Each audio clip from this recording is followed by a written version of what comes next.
Hi, I'm not a regular contributor to YouTube, but like most of us, I regularly look on YouTube when I want to learn how to do something, build something, and it's very, very useful.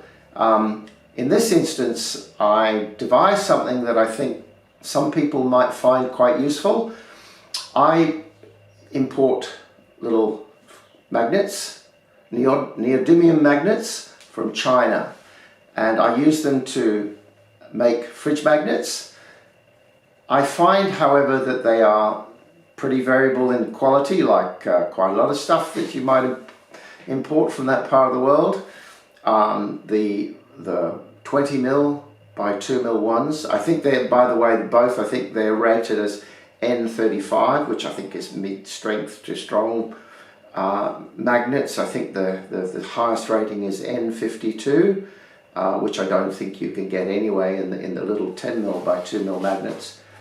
But it's mainly the little 10mm by 2mm magnets I found are of inconsistent quality, inconsistent magnet strength.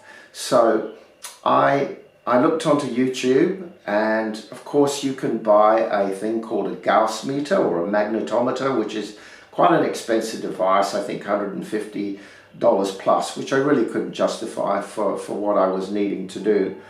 So I devised, I created this little device that enables one to compare the magnetic strengths of individual little magnets like these. You could probably use it for any type or size of magnet.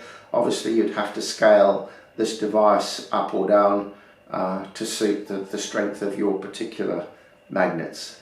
But I did find one YouTube video that was very helpful, and it suggested that you get hold of some small steel ball bearings, and then you use the magnet to see how many ball bearings it would pick up. And obviously the stronger the magnetic strength of that magnet, the more ball bearings it would pick up. Unfortunately, in my local hardware shop I couldn't get any ball bearings. Where I live I couldn't find any little ball bearings. So the other idea was to pick up steel pins. Well, I had plenty of steel pins, but it's pretty tedious counting little steel pins, you know, when you've got 30-40 of them to pick up every time you want to test each one of these individual little magnets. A little tedious. So that's why I've come up with this suggestion, this device, which I hope might be quite useful. Very, very simple and straightforward, that might be useful for some of you. Okay, this is my little device. Just two little pieces of chipboard stuck together. Simple, doesn't really matter what size it is. I have just got a little piece of wire which I've bent like that, drilled a hole. What I've done was I just glued a small washer to the bottom here, just so that that's where the magnet would attach. Push that through the little hole there, and I have just a little elastic band, a bit of a rubber band that I've just cut open.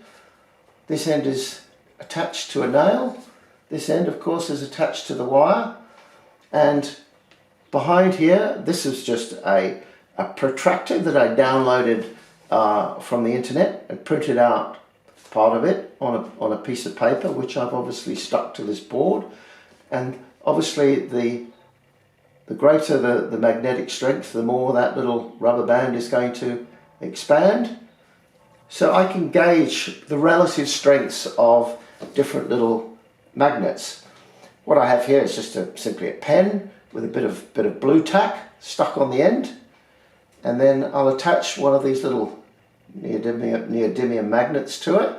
And what I do was hold it against that little washer and try and hold it put it as flat as I can on there, and then hold it as flat as I can on that little washer, and then I just pull that out as far as I can. I'll try that once more.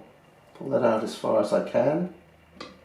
But as you can see, that only gets probably to maybe on my little, I'll just push that in a little bit further, on my little scale that probably gets to maybe, no, it doesn't even get to 15, it gets to about 12 on that scale, something like that, before it falls apart. Get another one, see how this one goes.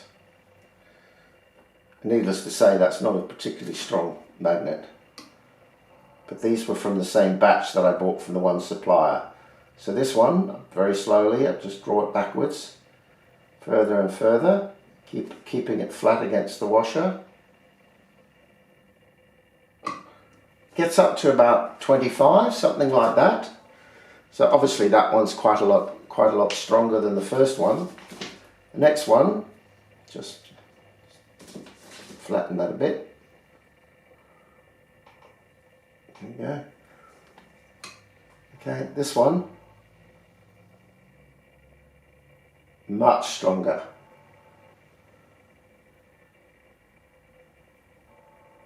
And that gets up to about 50.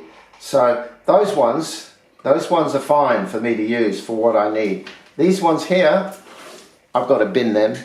Very disappointing. But you can see it's quite a handy little tool that gives you an idea of the relative strengths of some of those magnets. Took me about probably half an hour to make. Hopefully you will find that useful.